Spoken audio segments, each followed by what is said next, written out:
Good morning लोगोफोर दिनैनि टपिकआनो जाहैबाय दासान्दिसो ससियेल मिडियायाव भाइरेल जागासिनो जे एबसुनि लिडारफोरा जे गावजों गाव नांलाय खमलाय हाग्रामा सरकारखौ बखिनाय बा सोरबा सरकारखौ बखिनाय गासिबो इदि जागासिनो दं। इलेक्शना जेसेबां खाथियाव फैदों एसेबां नांलाय खमलाय इलेक्शन जेब्ला सफैगोन सोबनिबो खुगायाव माबा फैगोन बुंनायनि राव बा बुंनायनि मोन्थाय फैगोन। दिनै गुबुन हारिया जुदि जोंनि बर'खौ माबा मोनसे बुंबा जोंनि बर'नि लिडारफ्रा रावबो फंसेबो खिफियाबो गुजाबो जेबो खोथा बुङा। नों आं जुदि गावजों गावबासो खांखर बायदि एकदम नेनानि जालायबाय थायो, नारजिलायबाय थायो, बेबा बिखौ जेबो गैया खर'फोरावनो गावजों गाव नांलाय खमलाय बिनि अनगायै मा दं? हाग्रामा महिलाया दिनै हाथाइ गैया होननानै बुंदों।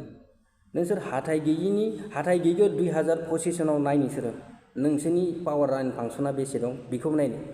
गासैबो खोथाखौनो राइट खोथाखौनो बुङो जे पावार एन्ड फांसना गासैबो लांजोब्बाय, 16टा डिपार्टमेन्ट बा 6टा डिपार्टमेन्टखौ गासैबो सरकारनो गथायजोब्बाय। बे खोथाया रोखा, बयबो मिथिगौ, उन्दैनिफ्राय गथ'निफ्राय लानानै फिसानिफ्राय लानानै मिथिगौ। आरो स्टुडेन्टखौ लानानै जे राजखान्थि खालामनाङा होनना बुंदों।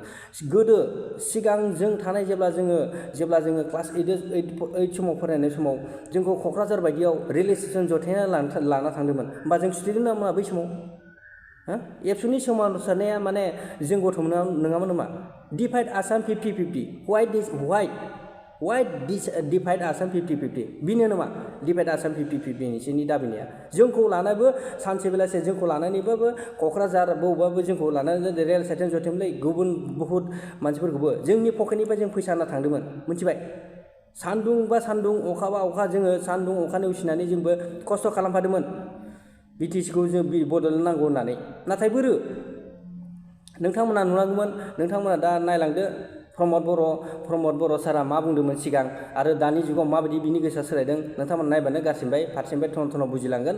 आरो सोरबा आंनि चेनेलाव अननानै गोदानै सोरबा फैदोंब्ला अननानै साबस्क्राइब खालामनायजों लोगोसे बिलकुल बेल आइकनखौ थुनानै लानानै दाबाव आरो लाइक कमेन्ट शेयार खालामनो दाबाव।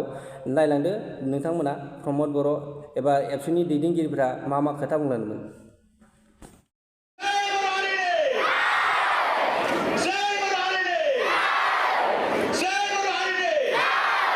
दुलाराय बर' फरायसा आफादा बिटिआर गोरोबथा जाखांनायनि उनाव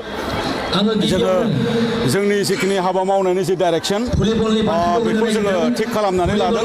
गिबियावनो जे mission skill and quality education जे हाबाफारिनि गेजेरजों जोंनि स्टुडेन्टस मटिभेसन, केरियार काउन्सिलिं बा स्टुडेन्टस माखासे फेलिसिटेसन बा स्टुडेन्टसफोरनि मोजांनि थाखाय टेलेन्ट सार्च एग्जामिनेसन बा स्टुडेन्टसफोरनि मोजांनि थाखाय मोनसे थासारि लाबोनो बिमा बिफाजों पेरेन्टसफोरनि मोनसे मिटिं बा गामियाव एवारनेस बा स्कुलाव एवारनेस मिटिं बा टिचार्स कनक्लेभनि बेफोरबायदि हाबाफारिनि गेजेरजों जोङो गोबांथार फरायसाफोरखौ जोंनि हाबाफारिजों कानेक्ट खालामनानै फरायसाफोरखौ बोरै कम्पिटिटिभ माइन्डसेटखौ जोङो बोरै ग्र' जाहोनो हायो, डेभेलप खालामनो हायो, बेनि थाखाय जोङो खामानि मावबाय थादों। आरो थारैनो दिनै एसे बिनि चेन्जेसआ डेभेलपमेन्टआ फैबाय थादों।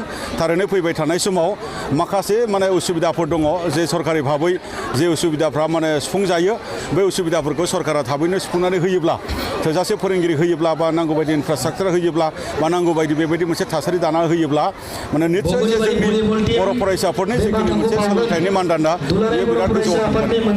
आरो नैथियाव जे जोंनि बड'फा मिशन फर स्किल बड'फा मिशन सास्टेनेबल चेन्जनि हाबाफारिनि गेजेरजों जोंनि रांखान्थि जौगानाय, जोंनि हारिमुखौ जोङो बोरै गेवलांसारहोनो, रावखौ जोङो बोरै गेवलांसारहोनो, जोंनि हा हुखौ जोङो बोरै रैखा खालामनो, बा आइजो रांखान्थि बा जोंनि एन्टि ससियेल माखासे एक्टिभिटिफोर जौ जुवा ड्राग्स बायदिमैया बेफोरखौ गामि आरो समाजनिफ्राय जों बोरै गैया खालामनो, बे बाथ्राफोरखौ जोङो दिनै मावबाय थादों। बे बाथ्राखौनो दिनै रायजो राजाफोरजों बेवहाय रायलायनाय जादों। आरो बावसोमनायखौ थोर गिनो गोनां जादोंमोन।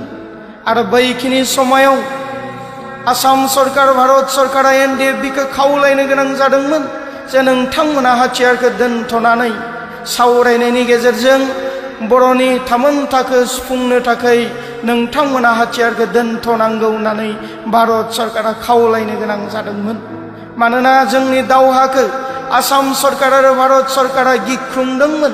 आरो बेबायदिनो जोङो 2010आव जेब्ला रन्जन दैमारिया बांलादेशआव एरेस्ट जाबाय, आरो 2013 सनाव जोबथेसालिनिफ्राय जेब्ला रन्जन दैमारिखौ जेलनिफ्राय सौखानानै हरबाय बेखिनि समावनो जोङो फर्मेल सिजफायार खालामनानै बर'नि गांनाय उखैनायखौ नायबिजिरनानै भारत सरकारजों सावरायनो